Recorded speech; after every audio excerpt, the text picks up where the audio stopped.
बिस्मिल्लाहिर्रहमानिर्रहीम। अस्सलामु अलैकुम वरहमतुल्लाहि वबरकातुहू। आज की वीडियो में आपको उर्दू और अरबी कीबोर्ड की इंस्टॉलेशन के मुतल्लिक़ बताया जाएगा। पहले आपको ये बता देते हैं कि कंप्यूटर में अरबी और उर्दू कीबोर्ड की इंस्टॉलेशन क्यों करनी चाहिए। जब भी किसी सॉफ्टवेयर में आप कुछ टाइप करना चाहते हैं तो आपको इसमें किसी न किसी कीबोर्ड की ज़रूरत पेश आती है। अब अगर आप इंग्लिश टाइप कर रहे हैं तो चूंकि आमतौर पर हमारा ऑपरेटिंग सिस्टम यानी विंडोज़ वगैरह इंग्लिश में इंस्टॉल होता है, इसलिए इसमें इंग्लिश कीबोर्ड पहले से ही मौजूद होता है और इसके लिए हमें अलहदा से इंग्लिश कीबोर्ड की इंस्टॉलेशन की ज़रूरत नहीं पड़ती। लेकिन अगर आप अरबी टाइप करना चाहते हैं या उर्दू टाइप करना चाहते हैं तो ये कीबोर्ड पहले से मौजूद नहीं होते, इसलिए हमें इनकी अज़ खुद सेटिंग या इंस्टॉलेशन करनी पड़ती है। अगर अरबी टाइप करनी है तो अरबी कीबोर्ड और अगर उर्दू टाइप करनी है तो उर्दू कीबोर्ड। विंडोज़ में अरबी या उर्दू कीबोर्ड की इंस्टॉलेशन का एक इंटरनल तरीका भी है। इसके लिए आपको बाहर से कोई कीबोर्ड कोई सॉफ्टवेयर इंस्टॉल नहीं करना पड़ता। ये कैसे करना है, इसके लिए आप यहाँ सर्च बॉक्स में आकर लैंग्वेज टाइप करें और उसके बाद यहाँ edit language and keyboard option पर क्लिक कर दें और उसके बाद यहाँ ऐड आ लैंग्वेज पर क्लिक करके आप न सिर्फ उर्दू या अरबी कीबोर्ड बल्कि जिस ज़ुबान को भी आप ऐड करना चाहते हैं वो यहाँ सर्च करके उसको ऐड कर सकते हैं। लैंग्वेज ऐड करने से आप इस लैंग्वेज में टाइपिंग कर सकते हैं, लेकिन उर्दू या अरबी कीबोर्ड को अगर आप इस तरीके से ऐड कर लेते हैं तो एक मसला पेश आएगा।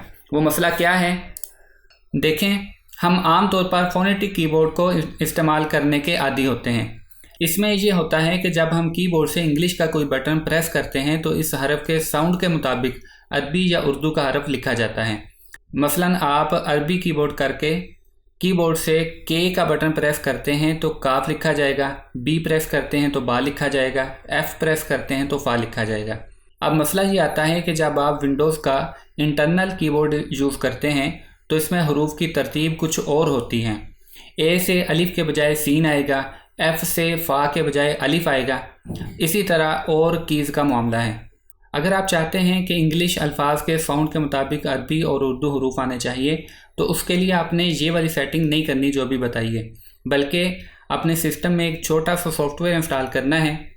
उस सॉफ्टवेयर का लिंक नीचे डिस्क्रिप्शन में दिया हुआ है, उस पर क्लिक करना है। जब लिंक पर क्लिक करेंगे तो इस नाम की एक ज़िप फाइल डाउनलोड हो जाएगी। इस पर राइट क्लिक करके इसको एक्सट्रैक्ट कर लें। एक्सट्रैक्ट होकर दो फोल्डर आपके सामने आ जाएंगे, एक पर उर्दू लिखा हुआ है, दूसरे पर अरबिक लिखा हुआ है। अगर आपने उर्दू कीबोर्ड यूज़ करना है तो इसके लिए आपने उर्दू वाला फोल्डर ओपन करना है और इसमें आकर ये फाइल जिस पर सेटअप लिखा हुआ है इस पर डबल क्लिक करके इसको आपने रन कर लेना है। और अगर अरबी कीबोर्ड इस्तेमाल करना चाहते हैं तो ये जिस पर अरबी लिखा हुआ है इस फोल्डर में आना है और इसमें आकर ये सेटअप फाइल है, इसको आपने रन कर लेना है। और अगर उर्दू और अरबी दोनों कीबोर्ड इस्तेमाल करना चाहते हैं तो बारी बारी दोनों कीबोर्ड्स को आपने इंस्टॉल कर लेना है। अब आप किसी भी सॉफ्टवेयर मसलन Word, Excel, PowerPoint, CorelDRAW, InDesign, Maktaba Shamila, Almadina library वगैरह में अरबी और उर्दू टाइप कर सकते हैं।